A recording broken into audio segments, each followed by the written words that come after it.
Curve is also known as. Focus करिएगा, हम लोग कौन सा टॉपिक कर रहे हैं भाई? Theory of cost. कौन सा बोलिए? ये जो डायग्राम है हम ये मर्ज करके बनाए हैं। डायग्राम देख पा रहे हैं? मार्जिनल कॉस्ट का है, एवरेज कॉस्ट का है, देख पा रहे हैं? और ये जो है आपका एवरेज वेरिएबल कॉस्ट है, भूल से एम से लिख दिए हैं। ये क्या है? Average variable cost. एवरेज क्या है? Variable cost. ये डायग्राम है, सुनिएगा ध्यान से। Difference between AC and ABC. Difference between AC and AC और एबीसी का डिफरेंस को हम कहते हैं एवरेज फिक्स कॉस्ट। क्या कहते हैं? क्यों? क्योंकि एवरेज कॉस्ट आता कैसे है? फॉर्मूला लिखाए थे लास्ट क्लास। एवरेज कॉस्ट हम लोग का आता है आपका एबीसी, एवरेज कॉस्ट आपका आता है AFC plus ABC. Average cost कैसे आता है?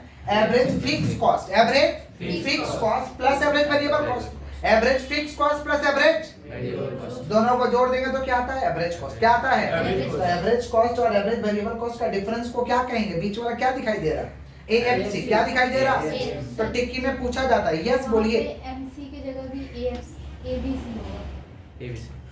सुनिए ध्यान से, किसका बात कर रहे हैं हम लोग? एसी और एबीसी। एसी और सुन रहे हैं? तो ये दोनों का बीच का डिफरेंस टिक्की में पूछता है कि difference between AC and ABC. AC and ABC is called, option में दे देगा तो क्या लगाएंगे? Average fix cost. बोलो क्या बोले? Average fix cost, average fix cost. ठीक है, सुनिएगा ध्यान से। हम लोग को रिलेशन समझना है, रिलेशन बिटवीन एसी और एमसी। एसी और एमसी का क्या समझना है हम लोगों को? रिलेशन। क्या समझना है? अच्छे से रिलेशन को थोड़ा सा समझिएगा, अच्छे से रिलेशन को समझिए। बालक पॉज करिएगा तो। रिलेशन समझना है, relation between AC and MC. AC and average cost और मार्जिनल कॉस्ट का रिलेशन समझना है। एवरेज कॉस्ट और मार्जिनल कॉस्ट का क्या समझना है? रिलेशन। सुनिएगा ध्यान से। मान लीजिए आपका, मानने में तो कुछ नहीं जाता है, मान लीजिए आपका एवरेज कॉस्ट जो है ये मान लीजिए पुअर मैन। पुअर मैन माने समझते हैं? गरीब व्यक्ति। और मार्जिनल कॉस्ट जो है आपका धनी व्यक्ति। मार्जिनल कॉस्ट कौन है? अच्छा बताइए, जब गरीब और गरीब होने लगता है, माने सबका इनकम ठप हो जाता है। मान लीजिए, मानने के लिए बोले, एग्जांपल दे रहे, मान लीजिए जब गरीब लोग का इनकम कम हो जाता है तो स्वाभाविक बात है कि अमीर का भी इनकम कम हो जाएगा। जैसे अभी कोरोना टाइम है, बोलिए इनकम हम लोग का कम है तो अमीर का भी इनकम कम हुआ है। ऐसा नहीं कि अमीर का इनकम बहुत हो गया, ऐसा नहीं, समझे क्या बोले? तो जब एवरेज कॉस्ट कम होता है, एवरेज कॉस्ट क्या होता है? तो मार्जिनल कॉस्ट भी उससे कम हो जाता है। माने when average cost fall, marginal cost less then average cost. Marginal cost, समझे क्या बोले? ये भी गिरने लगता है, नहीं समझे? गरीब का इनकम 10 रुपया से कम हुआ तो वो लोग का डायरेक्ट 1000-2000 से कम होगा, ज्यादा ही कम हो जाता है। क्योंकि वो लोग तो कमाता बहुत है ना, अमीर लोग का तो कमाई ज्यादा होता है, गिरता है तो उसी स्पीड में गिरता है। समझ रहे हैं क्या बोल रहे हैं कि नहीं समझ रहे हैं? समझ रहे हैं? मान लीजिए अचानक से बंद हो गया और ये बालक 100 रुपया कमाता है, ठीक है, और ये बालक 1000 रुपया कमाता है। ये 100 रुपये पर डे कमाता है, वो 1000 रुपये पर डे कमाता है। अचानक से क्लोज, सब कुछ क्लोज, तो इनका कितना हैम्पर होगा? 100। उनका कितना हैम्पर होगा? तो ज्यादा हुआ ना हैम्पर, समझे? तो when AC falls, AC marginal cost less than AC. Marginal cost less than अमीर गरीब का तरह समझिए।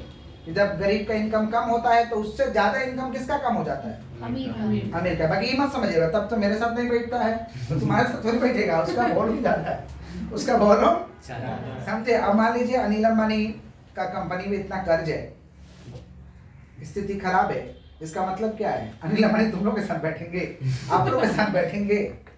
समझ पा रहे क्या बोल रहे हैं कि नहीं समझ पा रहे? ठीक है, तो समझ सोचना। When AC rises, AC जब गरीब व्यक्ति का इनकम बढ़ता है, गरीब व्यक्ति का इनकम तो मैंने पोजीशन अच्छा है, पोजीशन दोनों का भी ज्यादा हो जाता है। Marginal cost greater than average cost. Marginal cost greater than average cost. Marginal cost greater than average cost. समझ रहे हैं? और जब एसी क्या हो जाता है? कांस्टेंट। एसी क्या हो जाता है?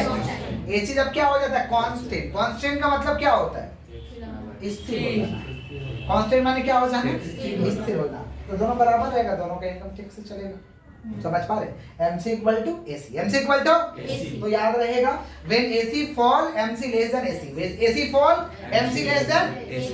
When AC rises, AC, MC less than AC, MC less than, और when AC is constant, AC is, तो क्या हो जाएगा? MC equal to AC, MC equal to, clear है? रिलेशन पूछा जाता है, क्लियर? आगे बढ़े। शॉर्ट रन हम लोग का यहीं पे समाप्त हुआ। शॉर्ट रन कॉस्ट, जिनका क्लास छूटा हुआ है, हमारा वीडियो ऑलरेडी यूट्यूब पे अपलोडेड है, लिंक आप लोगों को मिल जाएगा। समझ पा रहे? सुनिए, अब हम लोग बात करें long run average cost curve. बोलो क्या बोले? लेकिन long run average cost curve को समझने से पहले समझना जरूरी है कि लॉन्ग रन एवरेज कॉस्ट क्या होता है। लॉन्ग रन एवरेज कॉस्ट माने लॉन्ग रन कॉस्ट क्या होता है? लॉन्ग रन कॉस्ट, तो लॉन्ग रन में क्या होता है ना कि जितना का जितना कॉस्ट है सारा का सारा क्या होता है? परिवर्तनशील। जितना का जितना कॉस्ट है सारा का सारा क्या रहता है? परिवर्तनशील। कहाँ पे भैया? Long run. कहाँ पे? तो हम कह सकते हैं in the long run all the costs are variable in nature.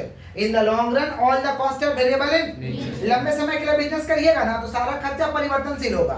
जैसे मान लीजिए रामू को दरबान रखे हैं 5,000 का महीना पे शॉर्ट रन में, मान लीजिए 10 साल बाद इनको 5,000 का महीना देंगे तो ये रहेंगे? इनका परिवार चलेगा? ये तो वेरिएबल कर फिक्स है। आज का रेट में फिक्स है। आज का रेट में कितना फिक्स है? 5,000। इन 10 साल बाद तो बढ़ाना होगा। मान लो एक फैक्ट्री भाड़ा में लिए थे 12,000 का महीना में, तो क्या पूरा हमेशा के लिए 12,000 रहेगा? 10 साल बाद तो भाड़ा बढ़ाना होगा। 10 साल बाद भाड़ा, समझ रहे हैं आप लोग कि नहीं समझ रहे हैं? बढ़ाना तो पड़ता ही है। बढ़ाना पड़ता है कि नहीं पड़ता है? किसका बात कर रहे हैं हम लोग?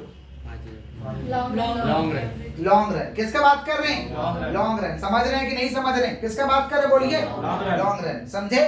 तो in the long run all the costs are variable in nature. जोर से बोलो। In the long run all the costs are variable in nature. लंबे समय के लिए कुछ भी करेंगे ना सारा का सारा कॉस्ट परिवर्तनशील रहेगा। सारा का सारा कॉस्ट परिवर्तनशील। तो लॉन्ग रन में जो कर्व होता है लॉन्ग रन का यू शेप होता है। कैसा कर्व होता है? तो हम कह सकते हैं लॉन्ग रन कॉस्ट कर्व को LAC कर्व। कौन सा curve? Long run average cost curve को हम क्या कहेंगे? LAC curve. क्या कहेंगे? LAC curve is U shape. LAC curve भी देखो देखो यू शेप है। LAC curve is U-shape because of law of return to scale operate in the long run. Operate in the long run में ना law of return to scale का नियम लागू होता है। किसका नियम लागू होता है? law of return to scale। जोर से बोलो क्या बोले? law of return to scale। law of return to ये U-shape होता है। कौन सा शेप होता है? क्यों U-shape होता है? क्योंकि लॉन्ग रन में किसका नियम लागू होता है? Law of return to scale. बोलो क्या बोले? जोर से बोलिए। LAC curve is U shape। LAC curve is because of law of return to scale operate। because of law of return to scale operate in the long run। operate in the clear है? आगे बढ़े, आगे बढ़े बोलिए। अच्छा, LAC curve को हम कहते हैं प्लानिंग कर्व। क्या कहते हैं? प्लान करते हैं। लंबे समय के लिए प्लान तो करना होगा, छोटा छोटा प्लान करना होगा। छोटा छोटा प्लान करना होगा ना, छोटा छोटा प्लान करके हमको अचीव करना होगा। समझ पा रहे? तो LAC कर्व को कहते हैं प्लानिंग कर्व। कौन सा कर्व? प्लानिंग कर्व और इनवेलप कर्व। बोलो क्या बोले? प्लानिंग कर्व और इनवेलप कर्व। प्लानिंग कर्व और it is fill up by SSC curve. It is fill up by, इसको फिल अप कौन करेगा? SSC curve. कौन फिल अप करेगा? इसे कहते हैं हम लोग प्लांट साइज। क्या कहते हैं हम लोग? Fill up by SSC curve इसे कहते हैं। इसको कहते हैं प्लांट साइज। कौन सा साइज? समझ रहे हैं कि नहीं समझ रहे हैं? तो LAC कर्व का दूसरा नाम क्या है? Planning curve. कौन सा कर्व? या इसे क्या कहते हैं हम लोग? Envelope curve. कौन सा बोलिए? अच्छा, it is fill up by कौन सा कर्व? SSC curve, known as plant size. Known as clear है? यही हम लोग का क्या है? Long run cost. क्या है? तो क्या बोले हैं लॉन्ग रन में? कि in the long run all the costs are variable in nature। बोलो क्या बोले? In the long run, all the costs are variable in nature. Long run में किसका नियम लागू होता है? Law of return to scale. Law of return to scale. तो LAC curve is U shape। LAC curve is U shape because of law of return to scale operate in the long run। Long run में किसका नियम लागू होता है? Law of return to scale. नाम है ये। Law of return to scale क्या है? नाम है। समझ पा रहे हैं?